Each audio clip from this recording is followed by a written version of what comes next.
In early 2014, police in a small Oregon town searched a secluded 20-acre farm. They were looking for a missing man named Robert Haney, a local handyman. The farm belonged to Susan Monica, a 66-year-old woman who had once been an engineer in San Francisco. Tired of city life, she had moved to Oregon in the early 90s to live off the grid, building her own barn, home, and livestock pens completely alone. Over the years, Susan hired drifters and odd-job workers to help her maintain the farm. Most stayed for a few months before disappearing from her life. But one day, Robert's children came looking for him. They said their father had been living in a camper on Susan's land, doing small construction projects. But he hadn't called in months, something he never did. Susan told them Robert had been drinking heavily, talking about getting revenge on someone who had hurt his child. Then, one day, he handed her an envelope of cash, asked her to care for his dog, and left in a white car, never to return.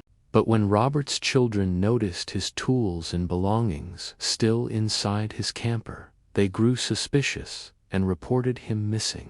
Investigators traced his EBT welfare card and discovered it had recently been used by Susan. When confronted, she claimed Robert had given her the card to buy dog food. But during the property search, deputies found something horrifying: a human leg on the ground near her pig pen. Susan was arrested. Inside the interrogation room, she confessed to something unthinkable. She said one morning she saw her pigs eating something strange, and when she got closer, she realized it was Robert.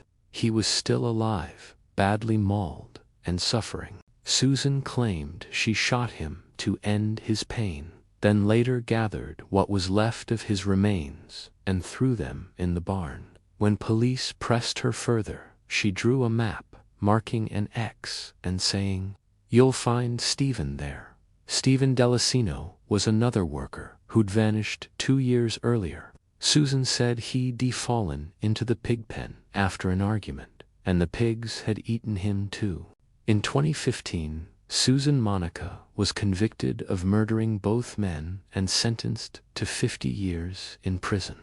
Before her arrest, she reportedly told officers there were 17 more bodies buried on her farm. None were ever found.